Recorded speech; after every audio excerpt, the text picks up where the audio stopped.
Hello guys, সবাই কেমন আছো? আশা করছি সবাই ভালো আছো। আর যে লাইফস্টাইলে সবাইকে ওয়েলকাম।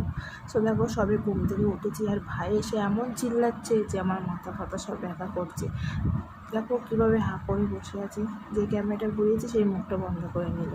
আর তার একটাই কথা যে আম্মা কাকুর এমন এমন কথা বলছে না যে আমার হাসি পাচ্ছে। দেখো একটা আম নিয়ে এসছে কোথা থেকে, এই শুধু একটাই কথা যে আমটা মাখা করো। সে একটা আম মাখিয়ে কী হবে, তুই নিজেই খেয়ে নিতে পারতি। বলছে না, মাখা করো মাখা করো। আমি বললাম তুই আজকে কর, আমি করতে পারবো না, তুই করে আমাদেরকে খাওয়া। আমরা তিনজন ছিলাম, আমার দাদা, আমি আর ও।